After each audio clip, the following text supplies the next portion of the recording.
Hey, what's up, you guys? It's me, Ognen, and you may know me from my gaming channel, Ognen Lozanovsky, and from my Facebook, Twitter, stuff like that. So this is actually me, and I'm making my first comics channel because I love comics so much, and you're gonna see top 5, top 10s, comic book movies, comic book movie reviews, comic book animated movies, and of course story arc reviews. So today I've chosen to do, for my first Lozanovsky comics video, I've chosen to do a story arc video. Okay, so as I said, the first one is going to be a story arc video, and it is going to be the famous Court of Owls story by Scott Snyder and Greg Capullo. Now I'm going to include Volume 1 and Volume 2 because they complete the whole Court of Owls story, along with the Night of Owls volume and the City of Owls volume, and the first one, of course, being the Court of Owls. Okay, so the book starts off with Batman having Dick Grayson pretend to be the Joker in Arkham Asylum and pretend to break him out so they can together fulfill a master plan. But none of the guards know about this, and long story short, when Batman gets Dick to the Batcave, and it's revealed that Dick had been sent by Batman undercover in Arkham Asylum to watch all the criminals because Joker was missing / gone. I mean, this is a reference to Detective Comics, where he cut off his face and gone missing. So yeah, read that story arc too, for now. Okay, and then Dick Grayson, after they get to the Batcave and kind of washes his makeup off his face, he jokingly asks Batman if he looks good in Joker makeup and his Joker costume, and Batman says that he looks good for a psychopath. A second long story short, Batman and Jim Gordon start to find bodies scattered around Gotham City. They find all sorts of knives in the victims, but Batman discovers that the small knives have an owl printed on them, especially printed on the tip of the knife. There was an owl printed. So he remembers something his father used to tell him, a little nursery rhyme from the Court of Owls, who were supposed to be an ancient force, quote-unquote, that rule Gotham from underground and from other secret bases. The nursery rhyme goes like this: beware the Court of Owls that watches all the time, ruling Gotham from a shadow perch behind granite and lime. They watch you at your heart, they watch you in your bed.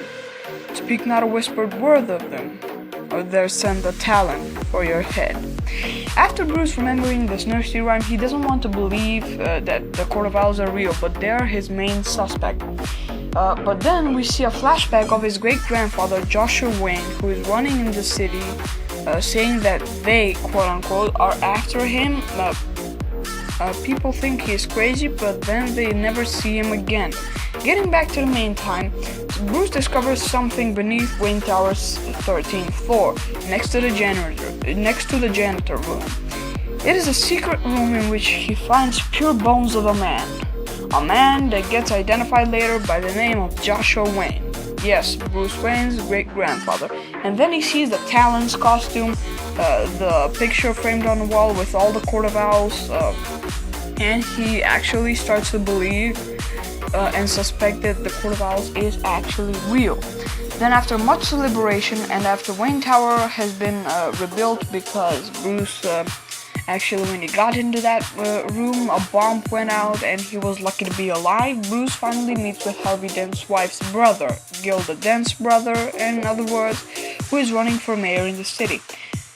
But as they're having a conversation with Bruce, a Talon bursts into the 13th floor, among the 14th floor in Wayne Tower, and says that the Court of Owls has sentenced both of them to die.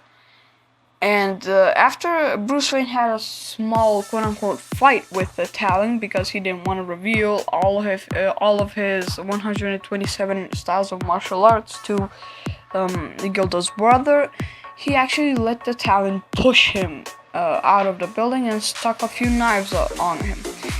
Actually, Batman was gonna die, but the only thing that saves himself is the knowledge of a hidden gargoyle, actually the 13th gargoyle, that his great-grandfather placed on the building when he was building it like 2 generations ago.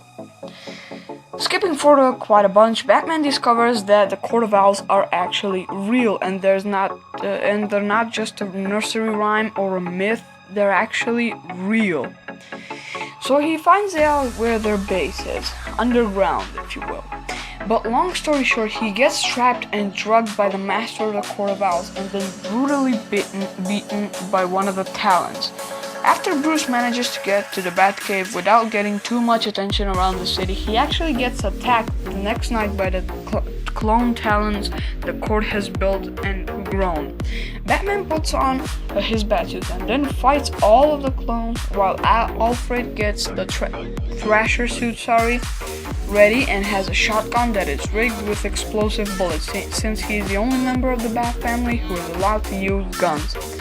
Then after he shoots a couple of clones, Batman asks if the suit is ready, and Alfred gives a positive sign to Batman, and also Bruce during the fights found out that the Talons become dysfunctional if frozen.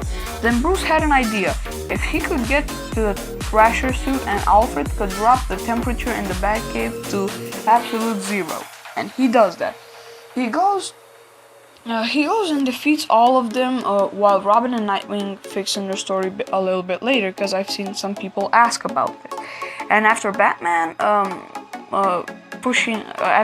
putting on the Thrasher suit, he actually, you can say murdered some clones, but they're not actually human. They're kind of grown-alike plants, so to speak.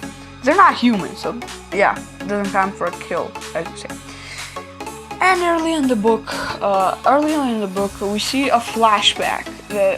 In the present time, we see a flashback how the Court of Owls obtained Bruce Wayne unconscious, and actually was kind of chosen from the court to become a member. But he refused. But they thought that his conclusion and his decision was kind of rushed, so they gave him a little bit time to think about this.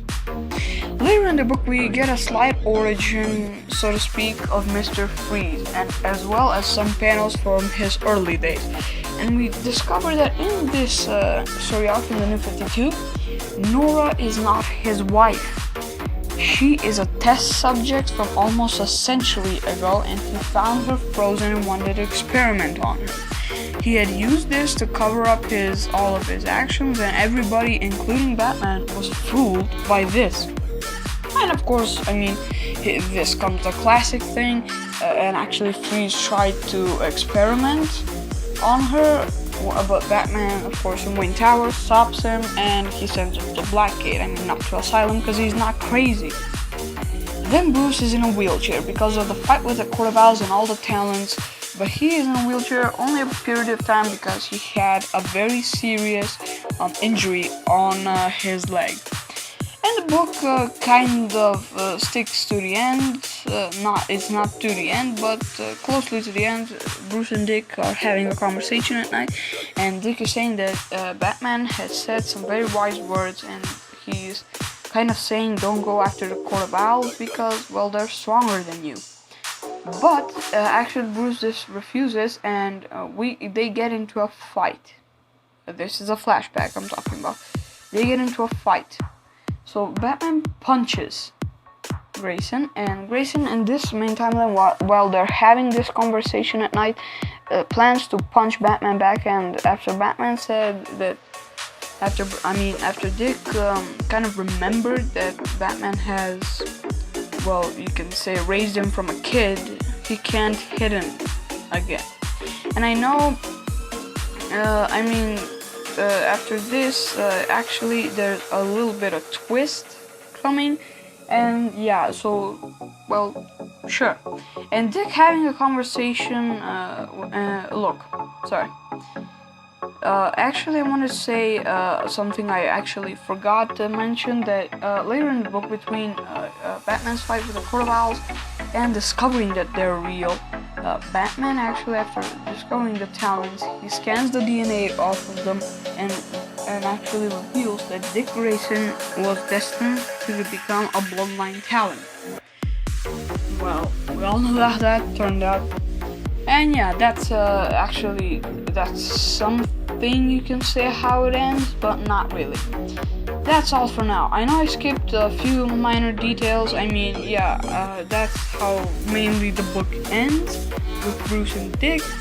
And actually, I know I skipped a few details. I mean, the whole story arc I mentioned, the Court of Owls, is about 500 pages. So yeah, I guess. In my thought, this is a very good story arc, and actually Batman's first story arc in the New 52, which is being drawn by the fantastic Greg Capullo and written by the beast mother flipper Scott Snyder. So yeah, I hope you enjoy this review and summary of the story, and from a scale of 1 to 10, I would probably give this a 9.5 because, well, Batman murdered the clones, and he's not actually a murderer, and those weren't human, but they're still kind of a murder, you can say. So yeah, it's still a perfect book, and I suggest it very, very, very much. I suggest it a lot to my friends. I mean, it's one of the first story arcs that when my friends call me and say, hey, what do you recommend for some reading for Batman, and this is actually almost the first thing I recommend. So yeah, well, I will see you guys next weekend when I review the Death of the Family. And remember, every weekend there's a new video, particularly Saturday, but if I don't make it on Saturday, it's on Sunday. So keep following me. This is my first video. I know I will improve with everything, with the audio and the everything. I mean, the audio, the intros, the outros. But that's it for now, and I'll see you guys next weekend.